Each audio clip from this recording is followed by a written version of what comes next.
Hi students, నేను Krishnaveni, your social teacher. ఇది 10th class second lesson ideas of development.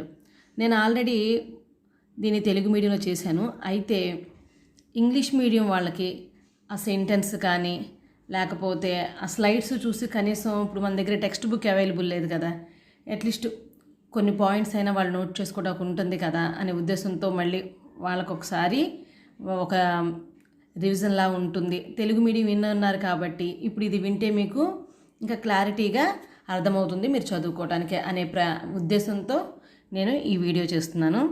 అయితే ఈ వీడియో తర్వాత నేను నెక్స్ట్ మీకు నోట్స్ లాగా కూడా ప్రిపేర్ చేశాను. అంటే క్వశ్చన్ అండ్ ఆన్సర్స్ కూడా ప్రిపేర్ చేసి మళ్ళీ ఒక వర్క్ షీట్ని కూడా నేను ఇచ్చాను. నెక్స్ట్ నేను అప్లోడ్ చేస్తాను. సో నా వీడియోస్ కనుక మీకు నచ్చి నేను మీకోసం ఈ ప్రయత్నం అనేది చేస్తున్నాను.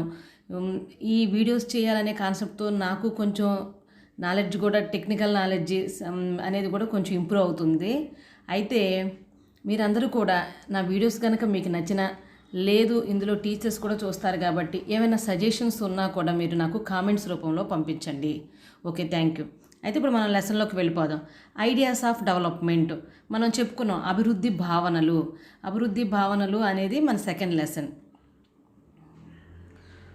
Here we observe one picture. ఏమిటి పిక్చర్లో ఉంది? Without me they cannot develop, in this system I can't develop. ఏమంటున్నాడు? ఇతను ఒక రిక్షా తొక్కుతున్నాడు. ఇక్కడ ఒక పర్సన్, తను అంటే ఒక ఫ్యామిలీ అనే బండి లాగుతున్నాడు అనేసి అర్థం. ఇక్కడ ఈ ఫ్యామిలీలో చాలామంది మెంబర్స్ ఉన్నారు. వీళ్ళందరినీ నేనే డెవలప్ చేయాలి, నేను చేయకపోతే వాళ్ళు డెవలప్ అవ్వలేరు. అంటే నా మీద ఇంతమంది డిపెండ్ అయి ఉన్నారు. అదేవిధంగా in this system I can't develop, ఇంతమందితో ఈ విధంగా ఈ బతుకు జట్కా బండిని మనం ఈదటం అనేది కానీ లేదా ఈ బతుకు జట్కా బండిని లాగటం అనేది కానీ నాకు కష్టం. సో ఈ విధంగా ఇంతమందిని పోషిస్తూ నేను కూడా డెవలప్ అవ్వలేను అనే ఆలోచన అనమాట. అంటే డెవలప్మెంట్ అంటే ఏంటి అనే దానికి మనకు ఒక example. Development is a complex task. ఈ వర్డ్స్ గురించి, ఈ సెంటెన్స్ గురించి నేను ఇంగ్లీష్ మీకు పర్టికులర్గా వీడియో చేస్తున్నాను. సో మీకు ఈ వర్డ్స్ అనేవి రావాలి. Development is a complex task అంటే ఇది ఒక సంక్లిష్టమైన వ్యవస్థ. అభివృద్ధి అనేది ఒక సంక్లిష్టమైన వ్యవస్థ. All persons do not have same notion of development. ఇక్కడ మనం ఈ వర్డ్ గుర్తుపెట్టుకోవాలి. All persons do not have same notion of development అంటే ఇక్కడ ఏమంటున్నారు? అందరికీ ఒకే రకమైన అభివృద్ధి లక్ష్యాలు లేదా ఆకాంక్షలు, కోరికలు అనేవి ఉండవు. ఒక్కొక్కరికి ఒక్కొక్కలా అభివృద్ధి ఉంటుంది అని మనం చెప్పుకున్నాం. మన వయసును బట్టి, మన పొజిషన్ బట్టి ఇలా ఒక్కొక్కరికి ఒక్కొక్క వేలో డెవలప్మెంట్ అనేది ఉంటుంది. Here we observe landless rural labourer. ఇక్కడ ఒక ల్యాండ్ లేని ఒక లేబర్ అనమాట, అంటే కూలివాడు. తను ఏం ఆలోచిస్తాడు అనేది మనకి ఇక్కడ అడుగుతున్నారు. చూడండి తన ఆలోచన, తన డెవలప్మెంట్ ఏమనుకుంటున్నాడు? More days of work and better wages. తనకి ఏం కావాలి? బాగా ఎక్కువ రోజులు పని కావాలి. అదేవిధంగా బెటర్ వేజెస్ అంటే ఏంటి? శాలరీ, ఎక్కువ కూలి కావాలి. Local school is able to provide quality education for their children. వాళ్ళ చిల్డ్రన్ కోసం ఒక లోకల్లో ఒక స్కూల్ ఉంటే ఆ స్కూల్కి పంపించుకొని మంచి ఎడ్యుకేషన్ ఇచ్చుకోవాలి మా పిల్లలకి అని. There is no social discrimination and they too can become leaders in the village. మా పిల్లలు చక్కగా, మా పిల్లలు అందరూ కూడా సోషల్ డిస్క్రిమినేషన్ అంటే ఏమంటున్నాడంటే ఇక్కడ సమాజంలో వివక్షత లేకుండా ఉండటము. అదేవిధంగా వాళ్ళు కూడా గ్రామంలో ఒక నాయకుల్లాగా ఉండగలగటం, పిల్లలు బాగా చదువుకోవాలి, నాలాగా నా పిల్లలు ఉండకూడదని ఆలోచన చేస్తున్నారు. నెక్స్ట్ ప్రాస్పరస్ ఫార్మర్ అంటే ఏంటి అంటే ఇక్కడ ఒక ధనిక రైతు అనమాట. అతని ఆలోచన విధానం ఎలా ఉందో చూడండి. Assured high family income through higher support prices for their crops and through hard working and cheap labourers they should be able to settle their children abroad. ఇతని ఆలోచన చూడండి. Assure high family income through higher support prices for their crops and through hard working and cheap labourers. అంటే తక్కువ అమౌంట్కి పనిచేసే labour రావాలి, నాకున్న పొలానికి బాగా సపోర్ట్ ప్రైస్ ధర కూడా బాగా రావాలి, ఏదైతే నేను పంటను పండిస్తున్నానో ఆ పంటకి ధర అనేది బాగా రావాలి, అదేవిధంగా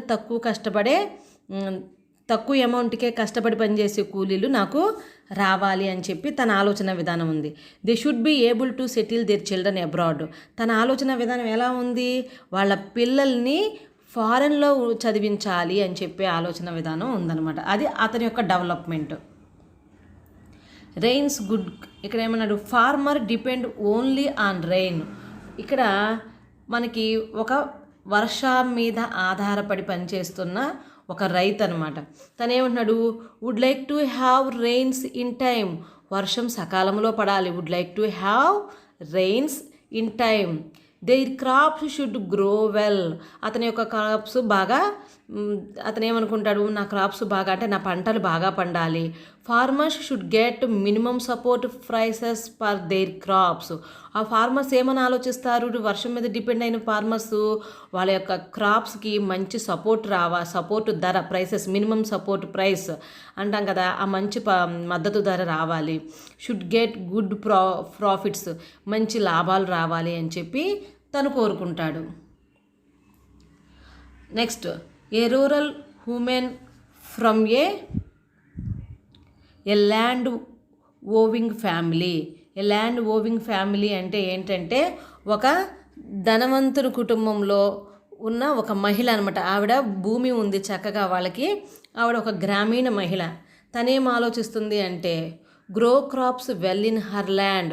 తన యొక్క భూమిలో చక్కగా మంచి పంటలు పండాలి. Quality education and employment for her children.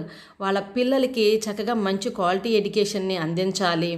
Would acquire more agriculture land. ఇంతే కాకుండా ఇంకా ఎక్కువ భూములు కొనుక్కోవాలి. Would like to get good benefits from the cattle. తనేమనుకుంటుంది, ఆ పంటల నుంచి మంచి బెనిఫిట్స్ అన్నీ రావాలి అని చెప్పి అనుకుంటుంది. చూడండి, ఇవన్నీ కూడా ఏంటంటే ఈ పాయింట్స్ మనం ఓన్గా రాయాలన్నమాట ఇక్కడ సిచ్యువేషన్ చూసుకుంటూ. అదేవిధంగా అర్బన్ అన్ఎంప్లాయిడ్ యూత్ యొక్క ఎయిమ్స్ ఎలా ఉంటాయి, డెవలప్మెంట్ అని తను ఏదనుకుంటాడో చూద్దాం. Should get good job, should get better salary, should acquire own house, should purchases laptop, cell phone, stylish life etcetera. తన ఆలోచన విధానం అలా ఉంటుంది. అదేవిధంగా a boy from a rich urban family. తిన ఆలోచన విధానం ఏముంటుంది, ఇంకా ఎక్కువగా highly education and settled in abroad. He also better salary and a own house. ఇంకా తను ఏంటంటే ఇంకా తన ఫాదర్స్ వర్క్ కూడా తను తీసుకోవాలి అని చెప్పి ఇలా తన ఆలోచన విధానం అనేది హైలీగా ఉంటుంది అంతా కూడా. అదేవిధంగా a girl from a rich urban family. ఈ అర్బన్ ఫ్యామిలీలో ఉన్న బాయ్ ఆలోచనకి మళ్ళీ గర్ల్ ఆలోచనకి డిఫరెంట్ ఉంది. తినేం ఆలోచిస్తుందంటే తన బ్రదర్తో పాటు తనకి ఈక్వాలిటీ ఇవ్వాలి అని చెప్పేసి తను ఆలోచిస్తుంది. Equal freedom with brother. She gets as much freedom as her brother and is able to decide what she wants to do in life. She would like to be able to pursue her studies abroad. తనకు కూడా అలాంటి కోరికలే ఉంటాయి. తన బ్రదర్తో పాటు తను కూడా ఫారెన్లో చదవాలి, ఈక్వల్ ప్రయారిటీ ఇవ్వాలి తన బ్రదర్తో పాటు తనకు కూడా అని చెప్పి అనుకుంటుంది అనమాట.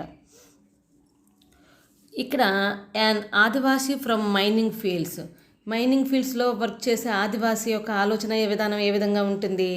తను వచ్చేటప్పటికి ఏమనుకుంటాడంటే డైలీ సేఫ్టీగా హోమ్ రీచ్ అవ్వాలి.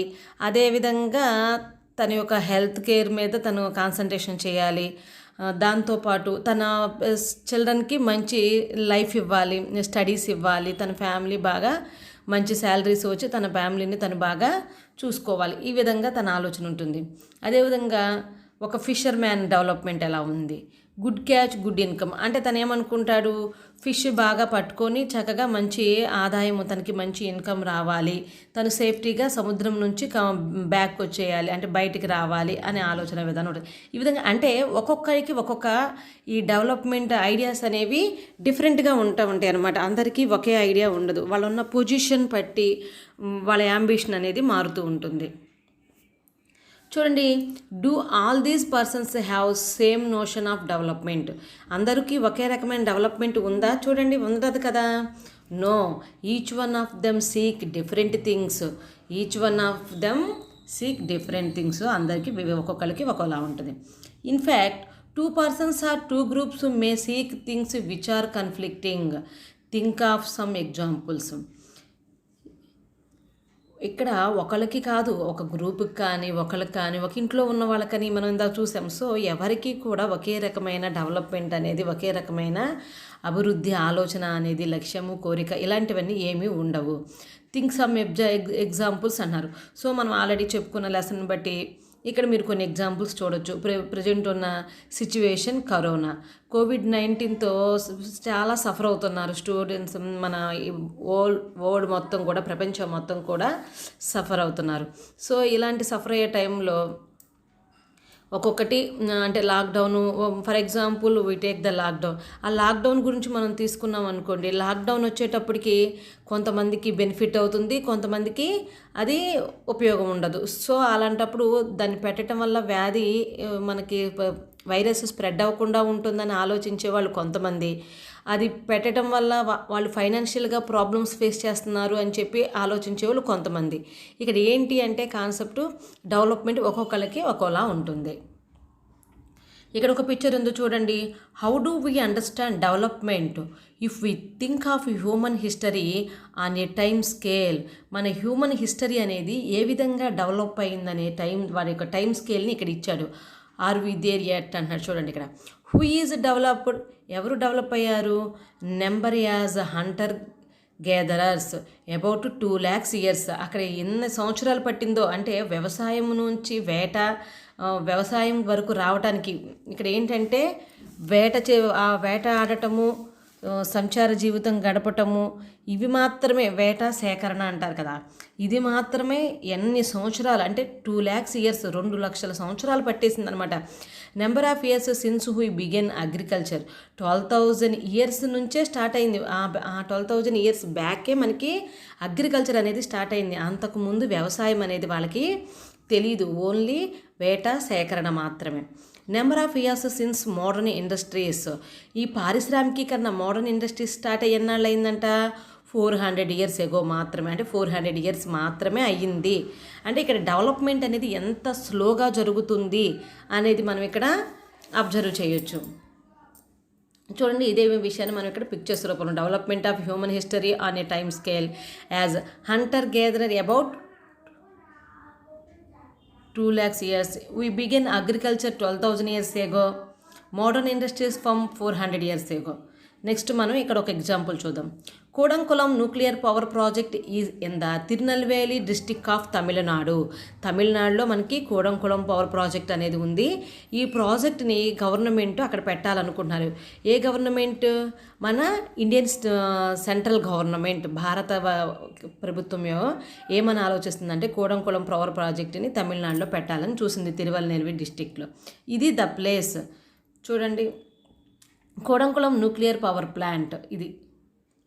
The aim of this project is to generate nuclear power to meet the growing energy needs of the country. మన భారతదేశంకి ఎంత పవర్ ఉన్నా సరిపోవట్లేదు, జనాభా ఉన్నారు, పారిశ్రామికంగా డెవలప్ అవుతుంది. సో ఈ విధంగా మనకి ఏం చేయాలనుకున్నారంటే పవర్ జనరేట్ చేయటం కోసం ఈ న్యూక్లియర్ పవర్ పాయింట్ని అక్కడ మనం స్థాపించేస్తే అప్పుడు మనకి పవర్ బాగా వస్తుంది కదా అని ఆలోచించారన్నమాట. Growing energy needs of the country. The aim of this project is to generate nuclear power to meet the growing energy needs of the country. కంట్రీకి మనకి పవర్ అనేది జనరేట్ ఎక్కువ చేయడం కోసం వాళ్ళు ఇచ్చేశారు. The people of Kodankulam have protested on the grounds of safety, security and livelihood. ఇక్కడ people ఏం ఆలోచిస్తున్నారు అంటే the people of Koodankulam have protested on the grounds of safety. మరి సరౌండింగ్ ఉన్న ప్రజల యొక్క సేఫ్టీ కానీ భద్రత కానీ వాళ్ళ జీవన విధానం అనేది కూడా చాలా కష్టమైపోతుంది అని చెప్పి అక్కడ ప్రజల యొక్క ఆలోచన విధానం ఉంది. Stop Koodankulam atomic plant save over our coastal land. ఈ సముద్ర తీర ప్రాంతంలో ఉన్న ప్రజలందరూ కూడా దానికోసం వీళ్ళు ఏం చేస్తున్నారు, నిరసనలు చేస్తున్నారు. అందుకనే వాళ్ళు ఇలా ప్లకార్డ్స్ పెట్టుకొని తమ యొక్క నిరసన చెప్తున్నారు. మా రక్షణకి, మా భద్రతకి, మా జీవన విధానానికే ఈ కోడంకుళం ప్రాజెక్ట్ అనేది ఎఫెక్ట్ అవుతుంది. సో దాని నుంచి రిలీజ్ అయ్యే ఆ వేస్ట్ గ్యాసెస్ ఏమైనా ఉన్నా లేకపోతే దాని ఎఫెక్ట్ అనేది మా హెల్త్ మీద పడుతుంది, మా జీవన విధానం మీద, లైఫ్ స్టైల్ మీద పడిపోతుంది అని చెప్పి వీళ్ళందరూ కూడా ఫైట్ చేస్తున్నారనమాట.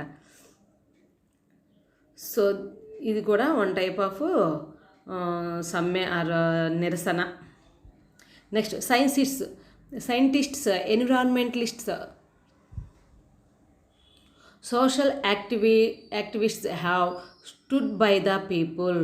సైంటిస్టులే కానీ మనకి ఇంకా సామాజిక శాస్త్రవేత్తలే కానీ పర్యావరణ శాస్త్రవేత్తలే కానీ వీళ్ళందరూ కూడా స్టూడ్ బై ద పీపుల్ వైపునే సపోర్ట్ చేస్తూ ఉన్నారనమాట. ఎందుకు అంటే వాళ్ళ ఆలోచన విధానం కరెక్టే. వాళ్ళ ఆరోగ్యం గురించి, దీన్ని పెట్టడం వల్ల వచ్చే వినాశనం గురించి, ప్రమాదం ఉంది, సో ప్రజలను రక్షించాలని చెప్పి ఈ ఎన్విరాన్మెంటలిస్ట్స్, సోషల్ యాక్టివిస్ట్స్ తర్వాత సైంటిస్ట్స్ వీళ్ళందరూ కూడా ప్రజల తరపునే ఉన్నారు. The people want the coast and the country to be protected, but the government is going ahead with the project saying that the plant has all the safety measures. భలే చెప్తున్నారు చూడండి. People ఏమో fight చేస్తున్నారు ఇక్కడ పెట్టొద్దు అని. Government ఏం చెప్తుంది, మేము ఆల్రెడీ అన్ని మెజర్స్తోనే సేఫ్టీ మెజర్స్ అన్నీ యూస్ చేస్తేనే దీన్ని నిర్మిస్తున్నాము, ఎస్టాబ్లిష్ చేస్తున్నాము, సో అని చెప్పేసి వాళ్ళ పనులు వాళ్ళు చేసేసుకుంటున్నారు అనమాట.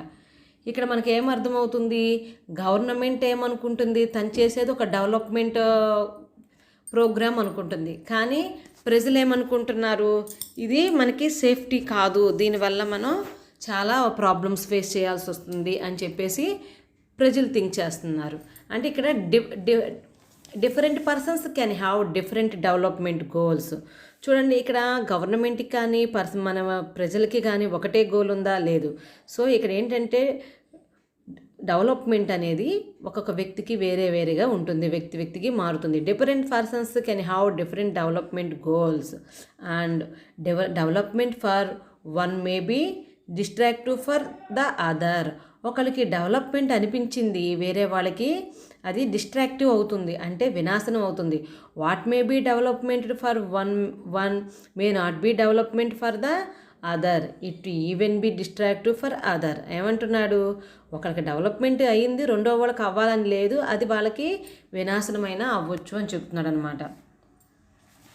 A vessel dumped 500 tons of toxic waste in a city and sea coast of Abidjan in Ivory Coast Africa. ఇక్కడ మనం చెప్పుకున్నాం కదా, చూడండి ఇక్కడ ఏమంటున్నాడంటే ఐవరీ కోస్ట్, ఆఫ్రికాలో ఐవరీ కోస్ట్ అనే ప్రాంతంలో అబిద్జాన్ అనే పట్టణం ఉంది. ఆ అబిద్జాన్ పట్టణంలో ఇక్కడ 500 tons వేస్ట్ మెటీరియల్ని తీసుకొచ్చి, ఆ వేస్ట్ మెటీరియల్ కూడా విషపూరిత వ్యర్థ పదార్థాలు అనమాట, తీసుకొచ్చి డంప్ చేశారు. ఎక్కడ, ఒక సీ కోస్ట్ దగ్గర. ఆ సీ కోస్ట్ అనేది ఐవరీ కోస్ట్ సీ కోస్ట్ దగ్గర చేశారనమాట. అంటే ఐవరీ కోస్ట్ స్టేట్లో అబిద్జాన్ అనే పట్టణం మనకి సముద్రం ఒడ్డున ఉంది. చూడండి ఇక్కడ అట్లాంటిక్ ఓషన్కి ఇది కోస్టల్ ఏరియాగా ఉంది కదా, ఈ ఏరియాలో డంప్ చేశారు. డంప్ చేసినప్పుడు ఆ సరౌండింగ్స్ ఉన్న ప్రజల మీద దీని ఎఫెక్ట్ పడుతుందా లేదా, ఇక్కడ అదే జరిగింది. చూడండి, ఇంత మనకి చెత్తని ఇలా డంప్ చేయడం వల్ల దీని నుంచి వెలువడే మనకి విష పదార్థాలన్నీ కూడా ప్రజలు ఆ విషవాయువుని పీల్చడం వల్ల ఆ గ్యాసెస్ అనేవి ప్రజలకి బాగా హెల్త్ ఇష్యూస్ని తీసుకొస్తాయి. మనం రీసెంట్గా వైజాగ్లో చూసాము, 2 months 3 months బ్యాక్ అనుకుంటా, లేకపోతే 1 month బ్యాక్. అక్కడ ఏం జరిగింది, వైజాగ్లో కూడా ఒక కంపెనీ నుంచి గ్యాస్ లీక్ అయ్యి ఆ గ్యాస్ మూలన ప్రజలు చాలా సఫర్ అయ్యారు, హెల్త్ ఇష్యూస్ అనేది బాగా రేజ్ అయినాయి. సో అదేవిధంగా ఈ టాక్సిస్ అనేది మనకి తీసుకొచ్చి అక్కడ టాక్సిస్ వేస్టెస్ ఇక్కడ మనకు వేయటం వల్ల, డంప్ చేయటం వల్ల కోస్టల్ ఏరియాలో సో ఆ ప్రజలందరూ కూడా చాలా ప్రాబ్లమ్స్ ఫేస్ చేశారు.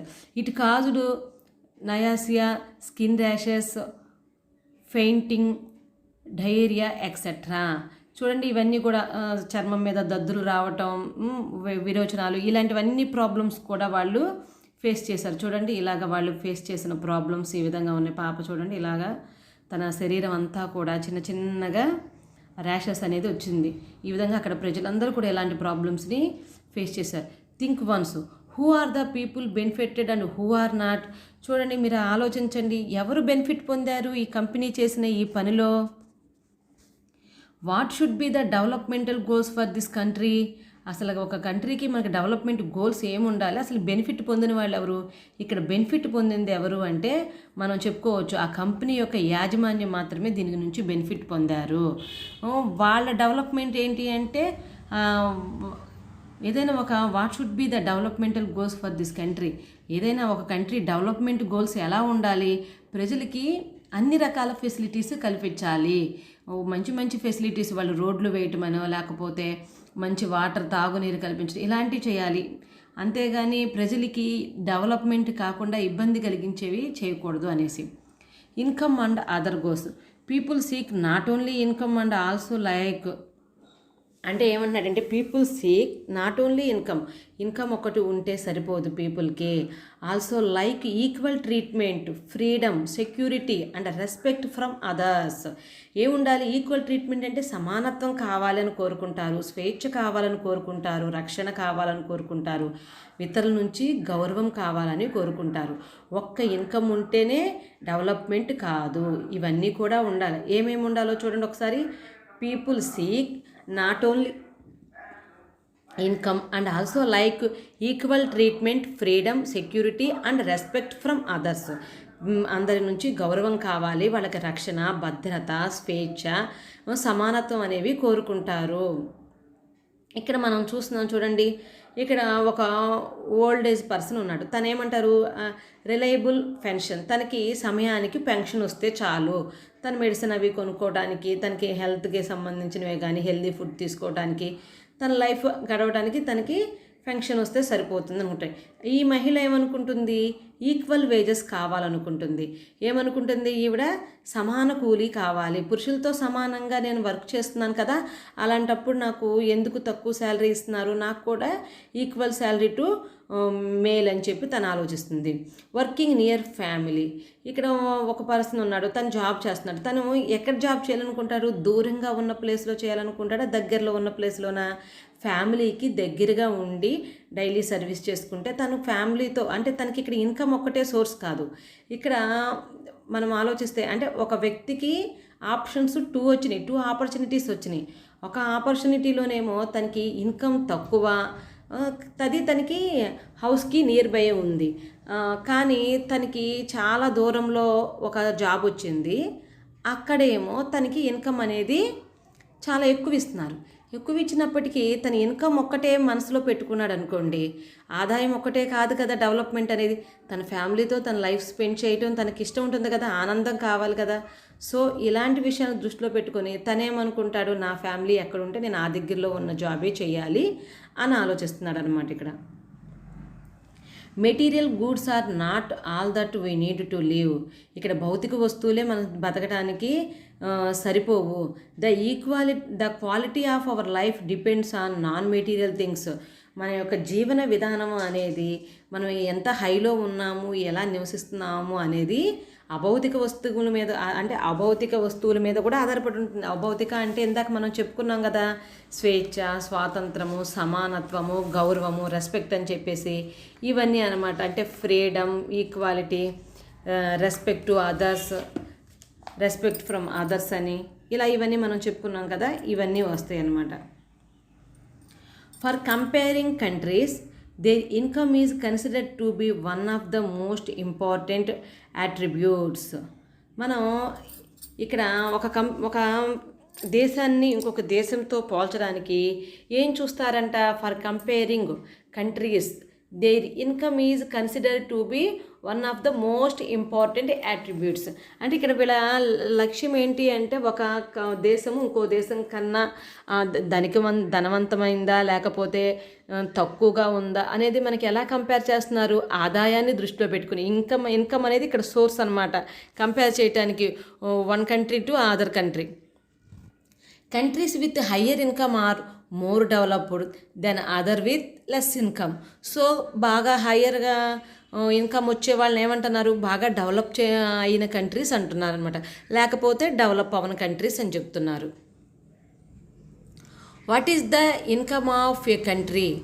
Income of all the residents of the country, but it is not a useful measure to compare the countries. చూడండి ఇక్కడ, what is the income of a country? ఒక కంట్రీకి ఇన్కమ్ అంటే ఏంటి, అసలు ఆదాయం అనేది ఏంటి? Income of all the residents of the country అంటే ఏమంటున్నాడంటే ఆదాయం, ఒక దేశం యొక్క ఆదాయము ఎలా చెప్తాము అంటే, ఒక దేశం యొక్క ఆదాయము అనేది ప్రజల అందరి యొక్క ఆదాయాన్ని ఆ దేశం యొక్క ఆదాయము అంటారని చెప్తున్నారు. కానీ ఈ ఇన్కమ్ ఒక్కటే సరిపోదు, ఒక దేశాన్ని ఇంకో దేశంతో కంపేర్ చేసుకోవడానికి మిగిలిన అన్ని విషయాలు కూడా ఉండాలి. అంటే అది ఎడ్యుకేషన్లో బాగా డెవలప్ అయి ఉందా, హెల్త్ ఇష్యూస్ అంటే ప్రజల యొక్క హెల్త్ అనేది బాగుందా, లేకపోతే ఇంకా అక్కడ ఈక్వాలిటీ ఉందా, ఇలాంటివన్నీ కూడా దృష్టిలో పెట్టుకోవాలి. ఒక ఇన్కమ్నే దృష్టిలో పెట్టుకుని అది డెవలప్ అయ్యింది అని మనం చెప్పడానికి లేదు. What is per capita income? ఇందాక మనం చూసాము income of all the residents of the country. ఈ రెసిడెంట్స్ ఆఫ్ ద కంట్రీ అంటే ప్రజల యొక్క మొత్తం ఆదాయమే ఆ దేశం యొక్క ఆదాయము. దాన్నే మనం తెలుగులో జాతీయ ఆదాయం అంటాం కదా.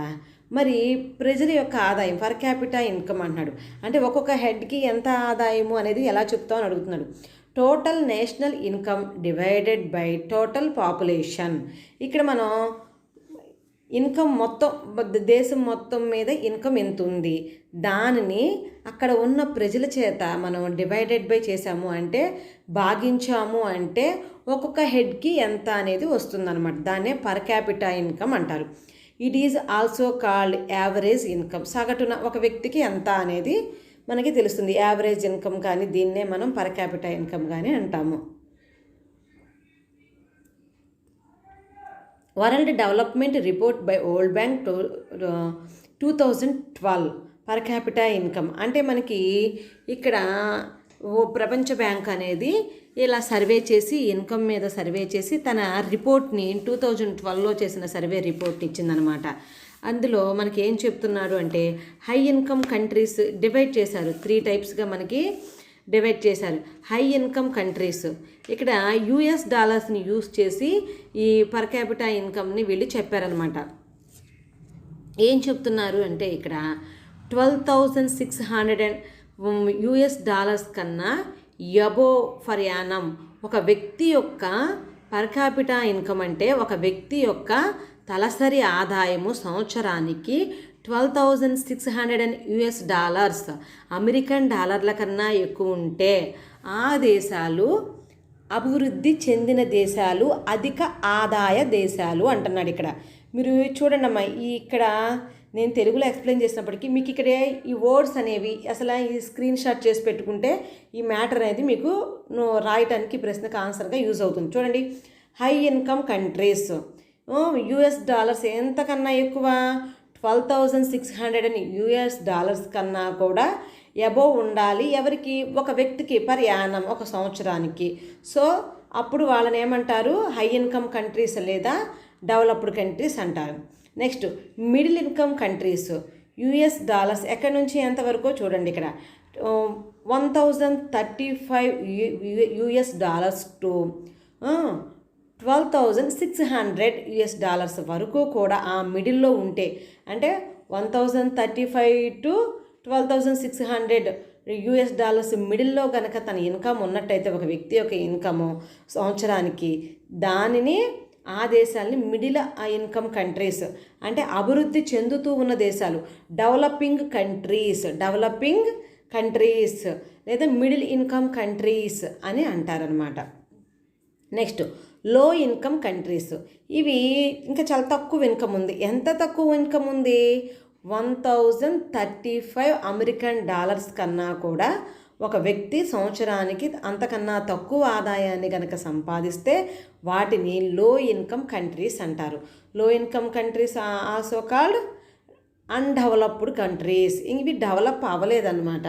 ఈ విధంగా మనకి ఇన్కమ్ను బట్టి ఎవరు చెప్పారు మనకి ఈ డిఫరెన్సెస్ గురించి? మనకి ఎవరు రిపోర్ట్ ఇది? World bank. ఎప్పుడు రిపోర్ట్ అంటే ఇది 2012. మీరు ఇక్కడ నుంచి చిన్న క్వశ్చన్స్ ఫామ్ చేసుకుంటూ ఉండాలి, మీకు ఇవి బిట్ల రూపంలో కూడా అడుగుతారు. ఓకేనా? Next, averages are useful for comparison they also hide disparities. ఇక్కడ ఏమంటున్నాడు? యావరేజెస్ ఆర్ యూజ్ఫుల్ ఫర్ కంపారిజన్కి యావరేజెస్ అనేది యూజ్ఫుల్ అవుతుంది, కానీ దే ఆల్సో హైడ్ డిస్పారిటీస్. అంటే ఇవి ఇంకా కొన్ని విషయాలని హైడ్ చేసేస్తున్నాయి, అంటే దాచేస్తున్నాయి. అంటే మెయిన్ ఇన్కమ్నే యావరేజ్ చేసుకుంటే ఇంకా చాలా విషయాల్లో ఉన్న లోటుపాట్లు అనేవి మనకి బయటికి తెలియవు అనమాట.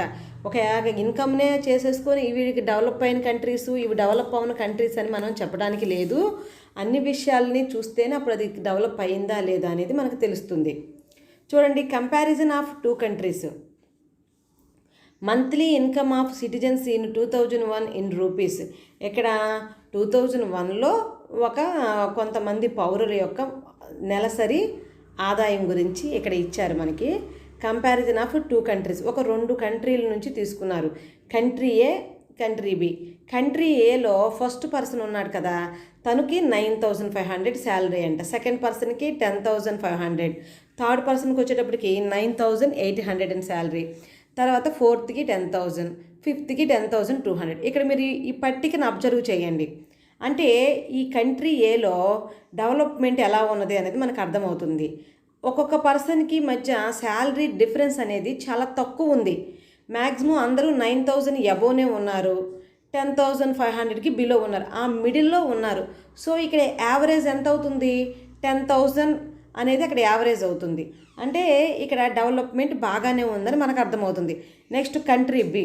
ఇక్కడ ఏంటంటే ఒక పర్సన్ వచ్చి ఫస్ట్ వన్ వచ్చి 500, సెకండ్ 500, థర్డ్ 500, ఫోర్త్ 500. అంటే వీళ్ళ శాలరీ అనేది చాలా లో అనమాట. అదేవిధంగా ఫిఫ్త్ వన్ వచ్చేటప్పటికి 48,000 ఇక్కడ. ఈ 48,000 రూపీస్ ఒక్క మనిషి దగ్గర ఉండి, అంటే ఒక మనిషి నెలకు సంపాదిస్తూ మిగిలిన వాళ్ళందరూ 500 రూపీసే సంపాదిస్తున్నారంటే ఇక్కడ ఈ కంట్రీ అనేది ఏ విధంగా డెవలప్ అయిందని మనం చెప్పుకుంటాం? మీరు ఆలోచించండి. ఇప్పుడు అందరూ చాలా ఎక్కువ మంది 90% పీపుల్ తిండికి ఆకలికి చావులు చచ్చిపోతూ తిండి లేక బతుకుతున్నారే అనుకుందాం. ఒక 10% లేకపోతే 9%, 8% పీపుల్ మాత్రమే ఫుల్ లగ్జరీగా ఉన్నారు అనుకుందాం. అయితే యావరేజ్ మీద ఆ కంట్రీ యొక్క ఇన్కమ్ అనేది ఫర్ హెడ్కి వచ్చి ఇన్కమ్ అనేది పర్ క్యాపిటా అనేది మనకి యావరేజ్ మీద ఒకేలా ఉంది. కంట్రీ ఏకైనా ఒకేలా ఉంది, బీకైనా ఒకేలా ఉంది. కానీ ఏ డెవలప్ అయిందంటే మనం యాక్సెప్ట్ చేయొచ్చు, ఎందుకంటే అందరూ ఒక సగటు ప్రజలే ఉన్నారు, అందరూ వాళ్ళ యొక్క ఆదాయం అనేది ఒక రేంజ్లోనే ఉంది. కానీ కంట్రీ బీకి వచ్చేటప్పటికి ఇక్కడ మనం ఇది డెవలప్డ్ కంట్రీ అంటే యాక్సెప్ట్ చేయలేము. రెండిటికి ఈక్వల్ యావరేజ్ ఉన్నప్పటికీ కూడా ఇక్కడ కంట్రీ బి వచ్చేటప్పటికి డెవలప్ అవ్వలేదు. ఎందుకంటే దేశంలో అందరూ పాపం కష్టాలు పడుతూ ఉంటే ఎవరో ఒకళ్ళిద్దరే బాగా డెవలప్ అయితే ఆ దేశం ఏ విధంగా డెవలప్ అయినట్టు? సో ఇది కరెక్ట్ కాదు. అదేవిధంగా ఇక్కడ మీరు సేమ్ దానికే ఉదాహరణ చూడండి. We made the chairs and we use them. అదే దాన్ని మనం ఒక చైర్స్ యూజ్ చేసి చూద్దాము. Country with no rich and no poor. ఇక్కడ 4 చైర్స్ ఉన్నాయి, 5 మెంబర్స్ కూర్చున్నారు. ఎలా కూర్చున్నారు? చక్కగా 5 మెంబర్స్ అందరూ కూడా ఈక్వల్గా ఆ స్పేస్ని అడ్జస్ట్ చేసుకుంటూ. అంటే ఇక్కడ ధనికులు ఎక్కువ మంది లేరు, నో రిచ్ పీపుల్. అదేవిధంగా పూర్, ఇక్కడ పూర్ ప్రజలు లేరు, ధనికులు లేరు, చక్కగా అందరిది ఒకటే లెవెల్లో అడ్జస్ట్ అయినారు. Country with rich and poor. ఇక్కడ మనం ఇందాక చూసినట్టు 48,000 శాలరీ వచ్చే తను 4 చైర్స్లో ఆక్యుపై చేశాడు, ఓన్లీ 2 చైర్స్లో మిగిలిన 4 కూర్చున్నారు. అంటే ఏంటంటే వీళ్ళకి ఏమీ లేదు, ఫెసిలిటీస్ లేవు, వీళ్ళకంతా కూడా చాలా పూర్ ఫ్యామిలీస్ అని, ఇతను రిచ్ అని చెప్పి మనకు అర్థమవుతుంది. ఇక్కడ మీకు ఏంటంటే ఈ పిక్చర్ ఏంటంటే డిఫరెన్స్ తెలుసుకోవడానికి ఇచ్చాడు. నెక్స్ట్ మన స్టేట్లో కూడా ఇలాంటివి ఏది డెవలప్మెంట్, దేన్ని మనం డెవలప్మెంట్కి సోర్స్గా తీసుకోవచ్చు, అంటే ఇన్కమ్ మాత్రమే తీసుకుంటే అది డెవలప్డ్ కంట్రీయా డెవలప్డ్ స్టేటా కాదా, ఇలాంటి విషయాలు తెలుసుకోవడానికి మన ఇండియాలో ఒక 3 స్టేట్స్ నుంచి ఇక్కడ మనకి సెలెక్ట్ చేసుకొని వాటి నుంచి కొన్ని ఇన్ఫర్మేషన్ మనకి ఇచ్చారు గ్యాదర్ చేసి. దాన్ని దృష్టిలో పెట్టుకొని మన ఇండియాలో మనం అసలు ఏది డెవలప్మెంట్ ఏది కాదు అనేది చూద్దాం. ఏవి తీసుకున్నారు? పంజాబ్, హిమాచల్ ప్రదేశ్, బీహార్, ఈ 3 స్టేట్స్ని తీసుకున్నారు. పర్ క్యాపిటా ఇన్కమ్ ఫర్ 2012లో పర్ క్యాపిటల్ ఇన్కమ్ని ఒక్కొక్క రాష్ట్రం యొక్క పర్ క్యాపిటల్ ఇన్కమ్ ఎలా ఉందో చెప్పాడు. పంజాబ్ 78,000, హిమాచల్ ప్రదేశ్ 74,000, బీహార్ 25,000. అబ్బాయి ఈ పిక్చర్ చూడగానే మనము ఇక్కడ ఇన్కమ్ను బట్టి కనుక సోర్స్ అయితే మనం వెంటనే ఏమనుకుంటాము? పంజాబ్ బాగా డెవలప్ అయింది, Punjab is the developed state అని అనుకుంటాం. Himachal Pradesh is developing, Bihar is not undeveloping. ఈ విధంగా మనం ఎస్టిమేట్ చేసేసి అనుకుంటాం హయ్యర్ పర్ క్యాపిటల్ ఇన్కమ్ పంజాబ్కే వస్తుంది కాబట్టి పంజాబ్ బాగా డెవలప్ అయిన కంట్రీ అని డెవలప్డ్ స్టేట్ అని మనం అనుకుంటాం. అయితే ఇక్కడ ఈ ఒక్క ఇన్ఫర్మేషనే కాకుండా మిగిలిన యాక్సెప్ట్స్ కూడా విషయాలు కూడా మనం చూద్దాం ఒకసారి. As per capita, if per capita income is to be used as the measures of development, Punjab would be considered the most developed and Bihar the least developed state. మనం ఇక్కడ చూసినట్లయితే if per capital income is to be used, దాన్ని use చేసుకొని measure చేసినట్లయితే development పంజాబ్లో బాగా జరిగిందని, బీహార్ అనేది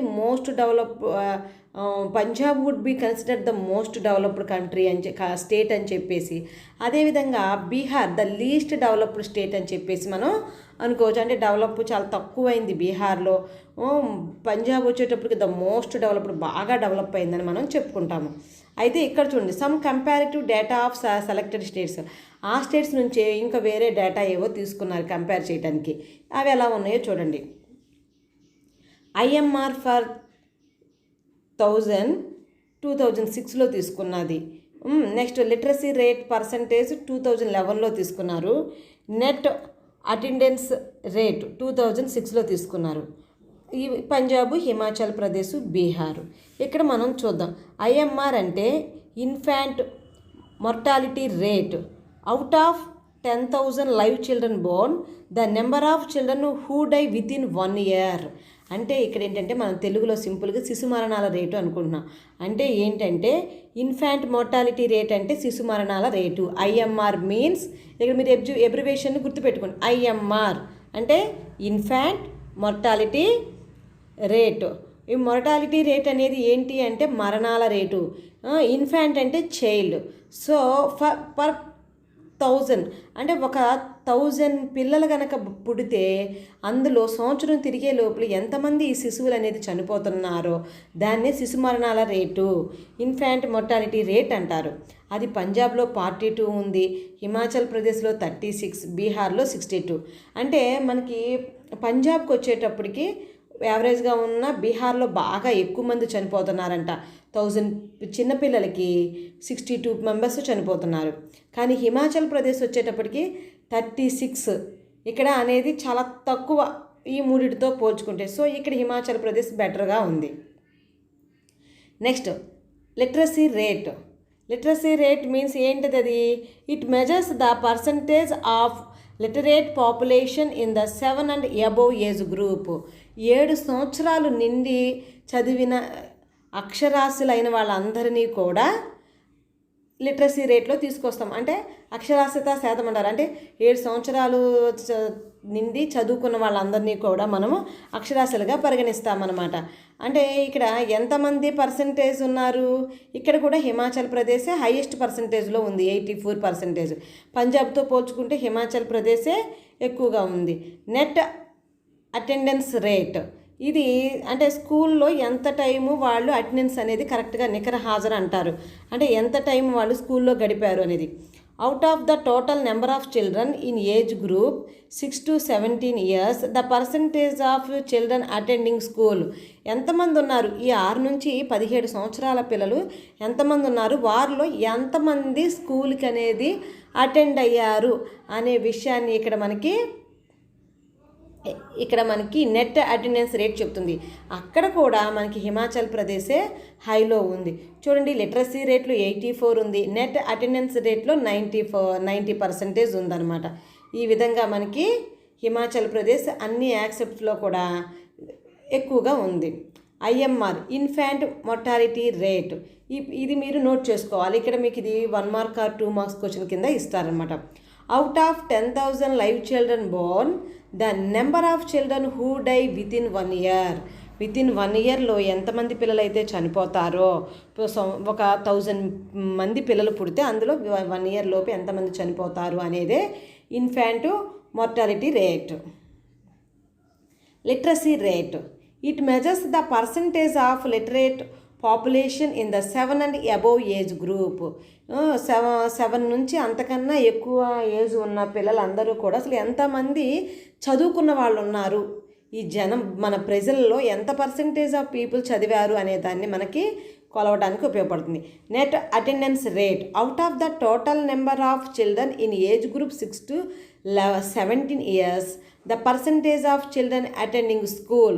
6 నుంచి 17 ఇయర్స్ మధ్య పిల్లలు ఎవరైతే స్కూల్కి ఎక్కువ మంది అటెండ్ అవుతున్నారో దాన్ని నెట్ అటెండెన్స్ రేట్ అంటారు. ఈ మూడిట్లో మనకి హిమాచల్ ప్రదేశ్ హైక్లో ఉంది. The per capita income of Punjab is more than that of Himachal Pradesh, yes, but why Punjab lags behind in the crucial areas like IMR, literacy rate and net attendance rate. చూడండి, మరి ఎక్కువగానే ఉంది ఆదాయంలో, కానీ కొన్ని ఇంపార్టెంట్ విషయాల్లో ఇది చూస్తే తక్కువగా ఉంది. ఎందుకని? మరి అక్కడ డెవలప్మెంట్ అయినట్ట కానట్ట? The reason is money in our pocket cannot buy all the goods and services that you may need to live well. చూడండి, మనం బ్రతకటానికి మనీ ఒక్కటే సరిపోదు, మిగిలిన అన్ని సర్వీసెస్లు, అన్ని సేవలు కూడా మనకి అవసరం. వస్తు సేవలు అన్నీ అవసరం. The reason is money in our pocket. ఉంటుంది మన దగ్గర money, but cannot buy all the goods and services that you may need to live well. బాగా బతకటానికి మనకి మనీ ఒకటే కాదు, అన్ని ఫెసిలిటీస్ కూడా మన దగ్గర ఉండాలి అని చెప్తున్నాడు. The government has to provide required facilities to increase the literacy rate.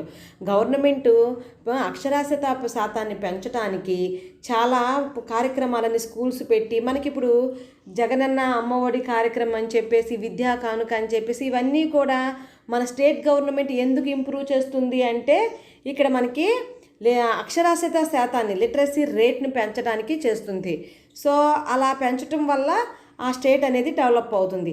అదేవిధంగా some states have lesser infant mortality rate because the governments of those states provide basic health and education facilities. ఆ స్టేట్స్లో వాళ్ళు basic health and education facilities అంటున్నాడు. అంటే కనీస వైద్య సౌకర్యాలు, విద్యా సౌకర్యాలు ఏ రాష్ట్రాలు అయితే కల్పిస్తాయో అవి మాత్రమే ఇక్కడ శిశు మరణాలని ఆపగలుగుతాయి. ఎడ్యుకేషన్ ఉంటేనే పిల్లల యొక్క సమగ్ర ఆరోగ్యాన్ని, అభివృద్ధిని పేరెంట్స్ చాలా కేర్గా తీసుకుంటారు. అదేవిధంగా ఎడ్యుకేషన్ ఉంటేనే ఆ రాష్ట్రం అనేది డెవలప్ అవుతుంది. ఈ విధంగా కొన్ని ఏమో ఎడ్యుకేషన్ మీద ఏవైతే పెట్టకుండా ఉంటున్నాయో, వైద్యం మీద, మెడిసిన్స్, హెల్త్ మీద, హెల్త్ డిపార్ట్మెంట్, ఇవన్నీ కూడా ఏవైతే డెవలప్ అవ్వటం లేదో ఆ కంట్రీస్ ఏమవుతున్నాయి, లెస్సర్ అవి ఏం చేస్తారంటే అన్డెవలప్డ్ స్టేట్స్ అని, లేకపోతే లెస్సర్ డెవలప్డ్ స్టేట్స్ అని మనం చెప్పుకుంటాం అనమాట. In some states PDS functions well. Year PDS means abbreviation చూడండి, పీడిఎస్ పబ్లిక్ డిస్ట్రిబ్యూషన్ సిస్టమ్. మనము ఆల్రెడీ 8th చదివాము, 9th కూడా ఉంటుంది. PDS public distribution system. ఈ ఫంక్షన్స్ కూడా బాగా జరిగితే health and nutritional status of people of such states is better. ఎవరైతే ప్రజలకి ఈ ప్రజా పంపిణీ వ్యవస్థ ద్వారా కరెక్ట్గా ఈ సరుకులు అవన్నీ అందించి చాలామంది కొనుక్కోలేరు. సో వాళ్ళకి వైట్ రేషన్ కార్డు ఉంటుంది కదా, వాళ్ళకి గవర్నమెంట్ కావాల్సిన అంటే కనీసం బియ్యము, కందిపప్పు, శనగలు, పంచదార, ఇంకా ఏవైనా సరే కొన్ని ఫెసిలిటీస్ ఇలా కలిగించడం ద్వారా ఆయిల్ ప్యాకెట్స్ ఇవన్నీ తక్కువ రేట్లకి ప్రజలకి. మొన్న మనకి లాక్డౌన్ సమయం స్టార్ట్ అయిన దగ్గర నుంచి కూడా మన ఏపీ స్టేట్ గవర్నమెంట్ ఏం చేసింది, ఉచితంగానే ఫర్ మంత్ 2 or 3 times మనకి ఇట్లాగా పబ్లిక్ డిస్ట్రిబ్యూషన్ సిస్టమ్ అంటే పీడిఎస్ ద్వారా సరుకులు అనేది పంపిణీ చేశారనమాట ప్రజలకి. సో ఈ విధంగా చేయటం వాటి యొక్క ఉద్దేశం ఏంటి అంటే ప్రజలు ఆకలితో చావకూడదు, ప్రజలందరికీ హెల్తీ ఫుడ్ అందాలి, ఎంతో కొంత ఫుడ్ వాళ్ళకి చేరాలనే కాన్సెప్ట్తో ప్రజల యొక్క హెల్త్ని దృష్టిలో పెట్టుకొని గవర్నమెంట్స్ ఇలా చేస్తూ ఉంటాయి అన్నమాట, state governments. Human development report, దీన్ని హెచ్డిఆర్ అంటారు, human development report. Human development అనేది ఎట్లా ఉంది ఏంటనేది చూడండి. Income is an inadequate measure of the inadequate measures of the level of development. Income is an inadequate measure of the level of development. Every year, United Nations Development Programme published Human Development Report. It compares countries on the basis of per capita income, education levels and health status. ప్రతి సంవత్సరం కూడా United nations development programme, ఇక్కడ మీకు ఇది ఒక abbreviation లాగా అడుగుతాడు, UNDP, expand UNDP అన్నాడు అనుకో, మీరేం చేస్తారు, యునైటెడ్ నేషన్స్ డెవలప్మెంట్ ప్రోగ్రామ్. ఈ లెసన్లో మనకి ఎక్కువగా ఎబ్రివేషన్స్ ఉంటాయి. హ్యూమన్ డెవలప్మెంట్ రిపోర్ట్ అంటే హెచ్డిఆర్, అదే హ్యూమన్ డెవలప్మెంట్ ఇండెక్స్ అని వస్తుంది, అంటే అక్కడ ఏంటంటే హెచ్డిఐ. ఇవన్నీ మీరు గుర్తుపెట్టుకోవాలన్నమాట. అయితే ఇక్కడ income is an inadequate measure of the level of development. ఇక్కడ ఇన్కమ్ ఒక్కటే సరిపోదు డెవలప్మెంట్కి అనేది. ఎవ్రీ ఇయర్ మన ఈ యునైటెడ్ నేషన్ డెవలప్మెంట్ ప్రోగ్రామ్ వాళ్ళు యుఎన్డిపి వాళ్ళు హ్యూమన్ డెవలప్మెంట్ రిపోర్ట్ని పబ్లిష్ చేస్తున్నారు. వాళ్ళు కూడా సర్వే చేసి వాళ్ళ రిపోర్ట్ని పబ్లిష్ చేస్తూ ఉంటారన్నమాట. వాళ్ళు ర్యాంకులు ఇస్తూ ఉంటారు కంట్రీస్కి, ఎవరు హ్యూమన్ డెవలప్మెంట్లో ఎక్కువగా ఉన్నారు అని. వాళ్ళు కూడా ఓన్లీ ఇన్కమ్ను ఒక్కదాన్నే దృష్టిలో పెట్టుకోకుండా వాళ్ళు మిగిలిన అన్ని విషయాలను కూడా కొన్ని అంటే ప్రజల యొక్క ఆయు ప్రమాణాన్ని, వాళ్ళు స్కూల్కి వెళ్ళి గడిపిన సంవత్సరాలను, పాఠశాలలో గడిపిన సంవత్సరాలు, లేదా వాళ్ళ యొక్క హెల్త్ని, ఇవన్నీ దృష్టిలో పెట్టుకొని వాళ్ళు ఒక సర్వే చేసి వాళ్ళు ఒక రిపోర్ట్ తయారు చేసి ప్రతి ఇయర్ కూడా స్టేట్స్ అన్ని, మన స్టేట్స్ అంటే ఇట్ మీన్స్ కంట్రీస్ అన్నిటికీ కూడా వాళ్ళు ఏం చేస్తారంటే ర్యాంక్స్ ఇస్తూ ఉంటారు. It compares countries on the basis of per capital income, education levels and health status. ఇక్కడే మనకుంది ఎడ్యుకేషన్ మీదను హెల్త్ మీద కూడా ఇన్కమ్, పర్ క్యాపిటల్ ఇన్కమ్ని దృష్టిలో పెట్టుకొని వాళ్ళు ర్యాంక్స్ ఇస్తారంట. మరి ఆ ర్యాంక్స్ ఎలా ఉన్నాయో చూద్దాం. HDI report of some countries for 2013. 2013లో మన హ్యూమన్ డెవలప్మెంట్ చూడండి, ఈ ఇండెక్స్ యొక్క రిపోర్ట్ని మనకి యుఎన్డిపి వాళ్ళు ఇచ్చారన్నమాట. అది ఎలా ఉందో చూద్దాం. కంట్రీ శ్రీలంక ఇచ్చారు, ఇండియా, పాకిస్తాన్, మయన్మార్, బంగ్లాదేశ్, నేపాల్. ఈ విధంగా మనకు 6 కంట్రీస్ యొక్క హ్యూమన్ డెవలప్మెంట్ ఇండెక్స్ గురించి ఎక్స్ప్లెయిన్ చేశారు. Per capital income is American dollars. ఇక్కడ అమెరికన్ డాలర్స్లో పర్ క్యాపిటల్ ఇన్కమ్ ఎంత ఉంది? శ్రీలంకకి 5170 రూపీస్, ఇండియా 3285 రూపీస్. మీరు ఈ మ్యాప్ అంతా కూడా బాగా అబ్జర్వ్ చేయాలి. దీని నుంచి చాలా ప్రశ్నలు అడుగుతూ ఉంటారు, మ్యాప్ని రకరకాలుగా ప్రశ్నలు అడుగుతారు. ఇక్కడ ఆన్సర్స్ అన్నీ ఉంటాయి, మీరు కరెక్ట్గా అబ్జర్వ్ చేసి వీటి ఆన్సర్స్ని, వీటి మధ్య డిఫరెన్స్ అడుగుతాడు, మీరు అబ్జర్వ్ చేస్తే రాయగలరు. సో ఈ ఇన్ఫర్మేషన్ స్కిల్స్లో ఈ టేబుల్ అనేది మీకు చాలా ఇంపార్టెంట్. పాకిస్తాన్ 2566, అలాగే మయన్మార్, బంగ్లాదేశ్ ఉన్నాయి. సో తక్కువగా ఉన్నాయి. Life expectancy at birth. Expectancy అంటే ఎంతకాలం బతుకుతారు, ఎక్స్పెక్టెన్సీ ఎట్ బర్త్ అంటే ఆయు ప్రమాణము ఎంత అని అర్థం. 75 ఇయర్స్, 65 ఇయర్స్, 65 ఇయర్స్లోనే 0.7, 65.7, 69.2, 69.2. ఇక్కడ మీకు ఈ టేబుల్ని అబ్జర్వ్ చేస్తే ఇక్కడ మీకు ఒక దేశంతో ఇంకో దేశాన్ని కంపారిజ్ చేసుకుంటే పర్ క్యాపిటల్ ఇన్కమ్ అమెరికన్ డాలర్స్లో మనం చూసినట్లయితే శ్రీలంకనే హైయెస్ట్ పొజిషన్లో ఉంది. అదేవిధంగా లైఫ్ ఎక్స్పెక్టెన్సీ ఎట్ బర్త్ ఆయు ప్రమాణంలో కూడా శ్రీలంకనే ఎక్కువ ఉంది. 75 ఇయర్స్ మినిమం బతుకుతారంట అక్కడ. యావరేజ్ ఇయర్స్ ఆఫ్ స్కూలింగ్ అంటే పాఠశాలలో గడిపిన సంవత్సరాలు, అది 9.3, అది ఎక్కువగా ఉంది. Expected years of schooling, school ఇన్ని సంవత్సరాలు చదువుంటారు అనేది అక్కడ కూడా. HDI rank in the world 92. ఏ విధంగా చూసినా కూడా ఇక్కడ పొజిషన్ శ్రీలంక బాగుంది. మన ఇండియా వచ్చేటప్పటికి కొంతవరకు పర్వాలేదు. ఏదైనా సరే మన శ్రీలంకతో పోల్చుకుంటే తక్కువ. మిగిలిన దేశాలన్నీ కూడా చాలా తక్కువగా ఉన్నాయి. ఇక్కడ మనం ఒక్కసారి వీటి గురించి చూద్దాం. హెచ్డిఐ అంటే మనం ఏమనుకున్నాం? Human development index. What is life expectancy? ఏంటి మనం ఇందాక లైఫ్ ఎక్స్పెక్టెన్సీ, ఆయు ప్రమాణం అనుకున్నాం కదా. ఇవి మీకు 2 మార్క్స్ క్వశ్చన్సే. నేను పర్టికులర్గా ఇంగ్లీష్ వాళ్ళకి నేను మళ్ళీ వీడియో చేయడానికి మెయిన్ కారణం ఏంటంటే ఈ వర్డింగ్స్ అనేవి మీకు తెలుస్తాయి. సెంటెన్స్ ఫార్మేషన్ మీరు ఓన్గా రాయలేరు కాబట్టి కనీసం ఈ స్లైడ్స్ ద్వారా మీకు కొంతవరకు ఇన్ఫర్మేషన్ నేను ఇవ్వగలను అనే ఉద్దేశంతో చేస్తున్నాను. చూడండి, what is life expectancy? Average expected length of life of a person at the time of birth. Average expected length of life of a person at the time of birth. పుట్టినప్పటి నుంచి తను ఎంతకాలం బతుకుతాడు, ఒక సగటున ఒక మనిషి యొక్క ఆయు ప్రమాణం ఎంత అనేది మనకి చెప్తుందన్నమాట. ఇక్కడ ఒక ప్రపంచంలో మొత్తం అన్ని దేశాలలో ఇప్పుడు మనం చెప్పుకున్నాం కదా హ్యూమన్ డెవలప్మెంట్ ఇండెక్స్ అని, హెచ్డిఐ అని. ఆ హెచ్డిఐ హైలో ఉందా, లోలో ఉందా, ఎవరు ఈ డెవలప్మెంట్ అనేది బాగా చేస్తున్నారు అనేది ఈ మన ప్రపంచం మొత్తంలోని దేశాల యొక్క అభివృద్ధిని మనకి మ్యాప్ ద్వారా చూపించారు. చూడండి, ఇక్కడ మనకి బ్లూ కలర్ బాగా డార్క్గా ఉన్నదాన్ని వెరీ హై అన్నారు. అంటే ఇక్కడ డెవలప్మెంట్ అనేది బాగా హై జరుగుతుంది.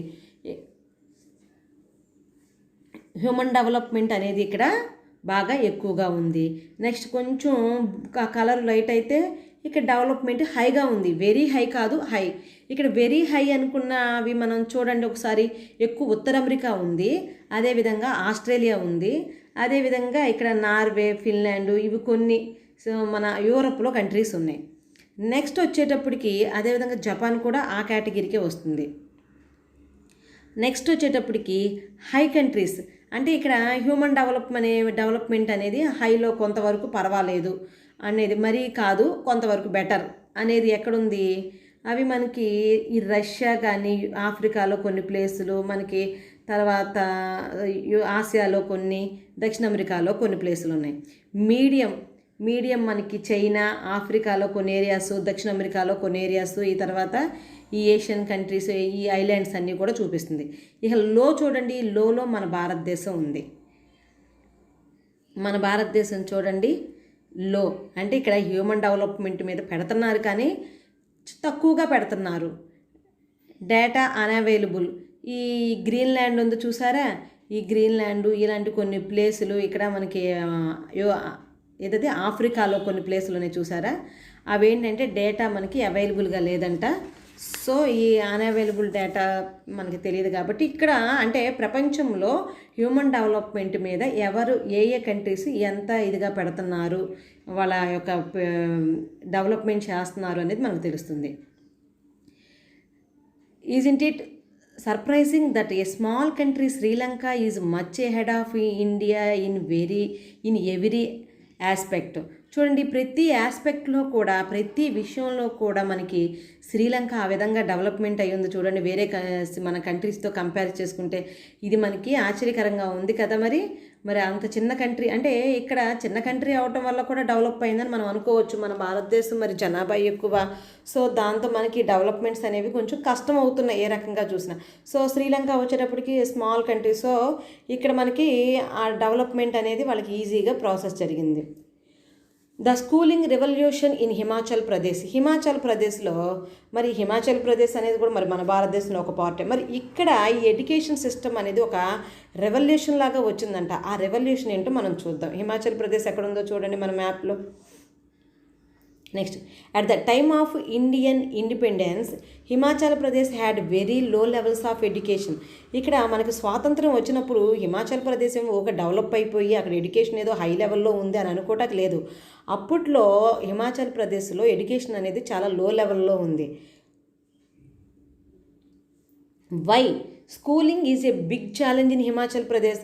అసలు అక్కడ స్కూల్స్ నడపటం, ఆ ఎడ్యుకేషన్ అనేది ఇంప్రూవ్ చేయటం, ఆ లెవెల్స్ పెంచడం అనేది ఎందుకు కష్టమైంది?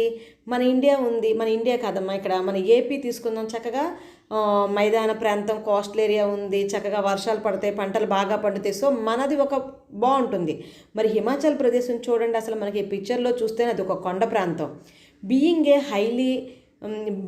ఏ hilly region, low density of population in many villages. అక్కడక్కడ ఒక్కొక్క ఇల్లు ఉంటుంది, అంటే చాలా తక్కువ మంది, మన జనసాంద్రత అనేది చాలా తక్కువగా ఉంటుంది.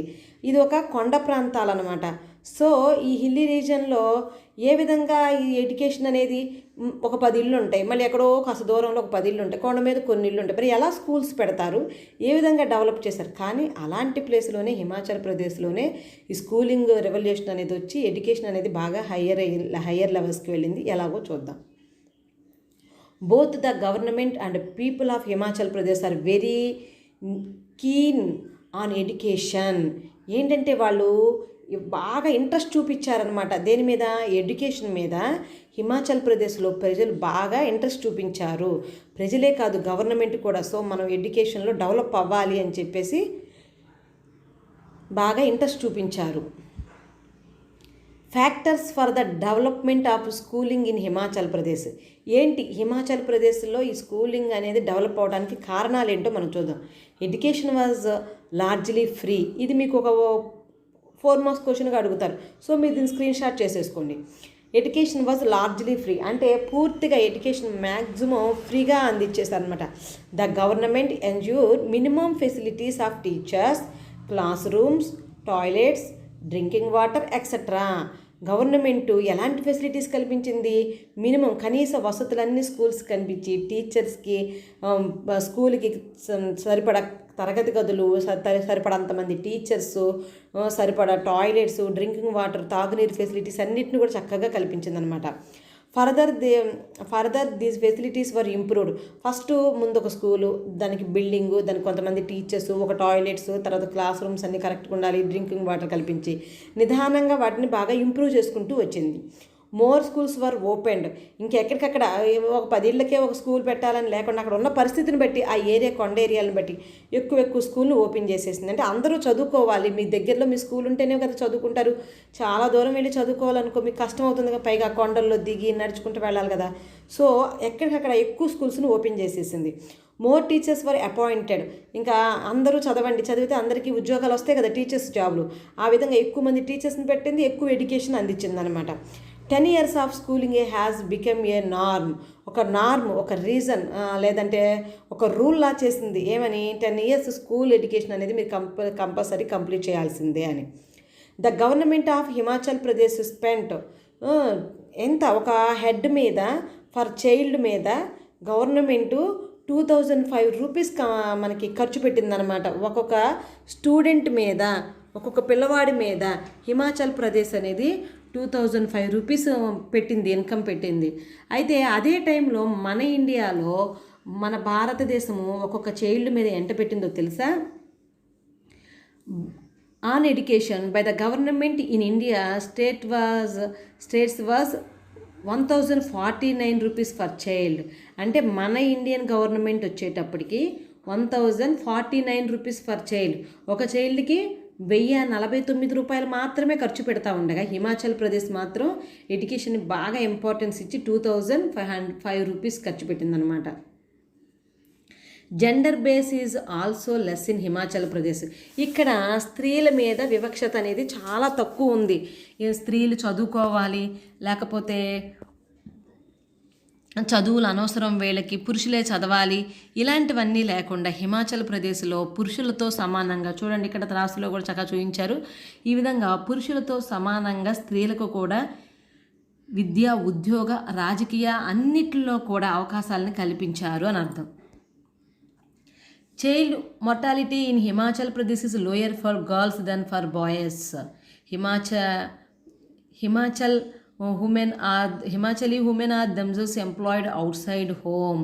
వాళ్ళు ఇంటికి మాత్రమే పరిమితం కాకుండా చక్కగా బయట ప్రపంచంలోకి వెళ్ళి చక్కగా ఉద్యోగాలు చేసి మంచి వాళ్ళు ఎవరి మీద డిపెండ్ అవ్వకుండా ఇన్కమ్ పరంగా వాళ్ళకి చక్కగా సెల్ఫ్ ఎంప్లాయ్మెంట్ లాగా ఏదో ఒక వృత్తి చేసుకోవటమో, లేకపోతే ఉపాధి కోసం వాళ్ళు ఏం చేసేవాళ్ళు అంటే ఉద్యోగాలు చేసేవాళ్ళు, వాళ్ళే స్వయం ఉపాధి సంఘాలు ఏర్పాటు చేసుకోవటం, ఏదో విధంగా వాళ్ళు వేరే ఎవరి మీద డిపెండ్ అవ్వకుండా ఉండేవాళ్ళు. ఎందుకంటే వాళ్ళు ఎడ్యుకేటెడ్ పీపుల్ కాబట్టి ఏదో రకంగా సంపాదించుకోవాలి, ఆర్థికంగా వాళ్ళు ఫైనాన్షియల్గా వాళ్ళు ఒకరి మీద డిపెండ్ అవ్వకూడదు అనే కాన్సెప్ట్ ఇక్కడ వాళ్ళది.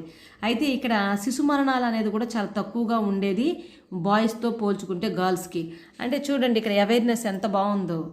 అదే ఇండియా మొత్తం మీద చూస్తే ఎక్కువ మంది ఆడపిల్లలే చనిపోతూ ఉంటారు. అదేవిధంగా వాళ్ళని ఆడపిల్లలకి ఒక్కొక్కసారి అబార్షన్స్ కూడా జరిగేవి. ఒకప్పుడు ఆడపిల్ల అనేది స్కాన్లో తెలిస్తే స్కానింగ్లో, సో అప్పుడు అబార్షన్ చేయించుకున్నాడు. సో ఇలాంటివన్నీ లేకుండా హిమాచల్ ప్రదేశ్ స్త్రీ పురుషుల సమానత్వాన్ని బాగా ఫాలో అయిందనమాట.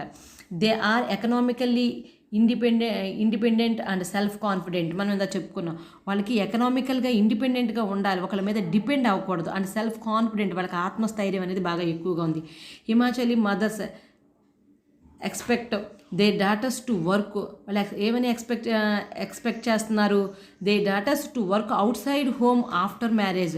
పెళ్ళైపోయినా కూడా మనకి ఇక్కడ ఆడపిల్లలు కూడా చక్కగా వాళ్ళు ఉద్యోగాలు చేసుకోవాలి అని చెప్పేసి వాళ్ళు హిమాచల్ ప్రదేశ్లో గృహిణులందరూ కూడా అనుకుంటారు, తల్లులందరూ కూడా.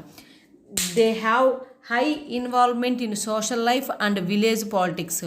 వాళ్ళు ఇంట్లో కానీ బయట కానీ ఎక్కువ అన్ని విషయాల్లో కూడా విలేజ్ రాజకీయాల్లో కానీ గృహంలో ఏవైనా విషయాల్లో కానీ వాళ్ళు ఇన్వాల్వ్ అయ్యి హై ఇన్వాల్వ్మెంట్. వాళ్ళు ఏం తక్కువగా కాదు. మీకెందుకు, మీరు ఆడవాళ్ళు మీరు నోరు మూసుకొని కూర్చోండి అని మనకి ఇక్కడ కొన్నిసార్లు అంటూ ఉంటారు. లేడీస్ పాలిటిక్స్లోకి రాకూడదు, లేకపోతే ఈ విషయాలు మీకెందుకు అంటారు. కానీ అక్కడ అలా కాదు, మొత్తం పురుషులతో సమానంగా ఇన్వాల్వ్ అయ్యేవాళ్ళు అనమాట. యాక్టివ్ మహిళా mandals can be found in many villages. మహిళా మండలు, ఈ స్వయం సహాయక ఉపాధి కేంద్రాలు ఇలాంటివి ఏవైనా సరే బాగా యాక్టివ్గా ఉండేవన్నమాట. అందరూ మహిళల్ని చైతన్యవంతపరిచేవాళ్ళు అనమాట. Progress in Himachal Pradesh. చూడండి హిమాచల్ ప్రదేశ్ యొక్క ప్రగతిని మనం ఏ విధంగా చూడొచ్చు అనేది. Percentage of girls with more than 5 years of education. 5 సంవత్సరాల కన్నా కూడా ఎడ్యుకేషన్ అంటే చదువుకున్న ఆడపిల్లలు ఎంతమంది పర్సంటేజ్ ఉన్నారు, అదేవిధంగా 5 సంవత్సరాల కన్నా ఎక్కువ చదివిన బాయ్స్ ఎంతమంది ఉన్నారు. అది 1993, 2006 సంవత్సరాలు ప్రామాణికంగా తీసుకొని హిమాచల్ ప్రదేశ్ని ఇండియాని పోల్చారనమాట. అయితే percentage of girls with more than 5 years of education, girls 5 years కన్నా ఎక్కువ చదివిన వాళ్ళు 93లో 39 మంది మాత్రమే ఉంటే, అది 93లో ఇండియాలో 28 మాత్రమే ఉన్నారు. హిమాచల్ ప్రదేశ్లో 2006కి 60%, 60 పెరిగింది పర్సంటేజ్. ఇక్కడ మనకి 60 అయ్యింది. అదేవిధంగా ఇండియాలో వచ్చేటప్పటికి 40 అయ్యింది. అంటే Himachal Pradesh more than 20% high in with compares India. So ఇండియాతో పోల్చుకుంటే 20% హైలో ఉంది. అదేవిధంగా పర్సంటేజ్ ఆఫ్ బాయ్స్ యొక్క పర్సంటేజ్ 5 years స్కూల్కి వెళ్ళిన వాళ్ళది హిమాచల్ ప్రదేశ్లో 1993లో 57% ఉంటే ఇండియాలో 51% ఉంది. అదేవిధంగా 2006లో హిమాచల్ ప్రదేశ్ 75కి హైక్ అయింది, 2006లో 57. ఎప్పుడైనా స్టూడెంట్స్ మీకు ఇలాంటి మ్యాప్ పట్టిక టేబుల్ ఇచ్చారనుకోండి, ఇది ఇన్ఫర్మేషన్ స్కిల్స్ కింద వస్తుంది. సో ఈ లెసన్ నుంచి ఇన్ఫర్మేషన్ స్కిల్స్ నుంచి మిమ్మల్ని ప్రశ్న అనేది ఒక క్వశ్చన్ అనేది తప్పకుండా ఉంటుంది. సో మీరు ఇవి బైహార్ట్ చేయాల్సిన అవసరం ఏం లేదు. కానీ మీరు ఇక్కడ గుర్తుపెట్టుకోవాల్సిన విషయం ఏంటంటే ఈ మ్యాప్ని బాగా అర్థం చేసుకోవాలి. ఎంత డిఫరెన్స్ ఏంటి, ఎప్పుడు, ఎక్కడ అని అడుగుతుంటారు. ఇందులోనే ఉంటుంది ఆన్సర్. ఇన్ఫర్మేషన్ స్కిల్ అంటే దాన్ని మీరు అర్థం చేసుకొని ఆన్సర్ రాయాలి. సో ఇలాంటివన్నీ మీరు బాగా గుర్తుంచుకోండి. From the above table we can find. మనం మిమ్మల్ని అదే క్వశ్చన్ అడుగుతాడు. ఆ టేబుల్ ఇచ్చి దాని నుంచి మీరు ఏమి గుర్తించారు అని అడుగుతాడు. From the above table we can find that greater development in schooling and spread of education in Himachal Pradesh than India as a whole. మన ఇండియా మొత్తంతో పోల్చుకుంటే హిమాచల్ ప్రదేశ్లోనే డెవలప్మెంట్ అనేది ఎడ్యుకేషన్ పరంగా కానీ ఏ రకంగా కానీ స్కూలింగ్ కానీ బాగుంది. పాఠశాల విద్య అనేది బాగా స్ప్రెడ్ అయ్యింది అనే విషయాన్ని మనం ఈ పట్టిక ద్వారా తెలుసుకున్నాం. ఇదే మిమ్మల్ని ఇన్ఫర్మేషన్ స్కిల్లో కూడా అడుగుతారనమాట. సో చూసారుగా స్టూడెంట్స్, ఈ డెవలప్మెంట్ అనేది అందరికీ ఒకేలా ఉండదని, ఇది మనకి development is a complex task అని చెప్పుకున్నాం. ఈ విధంగా మనము ఈ ఐడియాస్ ఆఫ్ డెవలప్మెంట్ అనే లెసన్ని మనం కంప్లీట్ చేసుకున్నాం. సో మీరు తెలుగు వీడియో ఒకసారి వినండి, అదేవిధంగా ఇంగ్లీష్ వీడియో కూడా వినండి. అప్పుడు మీకు విషయం అనేది క్లారిటీగా అర్థమవుతుంది. ఇంకా మీకు ఏమైనా డౌట్ ఉంటే టెక్స్ట్ బుక్ పీడిఎఫ్ని డౌన్లోడ్ చేసుకొని కూడా మీరు చదవండి. ఏది హైటెక్ స్టూడెంట్స్కి మాత్రం ఇది అందుబాటులో ఉంటుంది. అంతేకాకుండా మీ సరౌండింగ్స్ ఉన్న నోటెక్ లోటెక్ వాళ్ళకు కూడా మీ ఫ్రెండ్స్ ఎవరికైనా కూడా చక్కగా ఈ వీడియోస్ చూపించి లెసన్స్ వినిపించి ఎవరి దగ్గరైనా మీ సీనియర్స్ దగ్గర నుంచి టెక్స్ట్ బుక్ కలెక్ట్ చేసుకొని చదువుకోవటం చేయండి. ఎందుకు ఇంతలా చెప్తున్నామంటే స్కూల్ ఉంటే మీకు కనీసం లెసన్స్ అయిపోతుండే. ఇప్పుడు స్కూల్ లేని పరిస్థితుల్లో మీరు ఈ లెసన్స్ ఫోకస్ చేసుకొని చేస్తారని ఆశిస్తున్నాను. అయితే ఈ వీడియోస్ అన్ని మ్యాక్సిమం నేను నా స్టూడెంట్స్ కోసం అంటే నా పిల్లల కోసమే ట్రై చేస్తున్నాను. దీంతోపాటు నలుగురికి కూడా ఉపయోగపడాలని ఆశిస్తున్నాను. సో స్టూడెంట్స్, మీకు నెక్స్ట్ ఈ సెకండ్ లెసన్ నుంచి నేను ప్రశ్నలు కూడా తయారు చేశాను.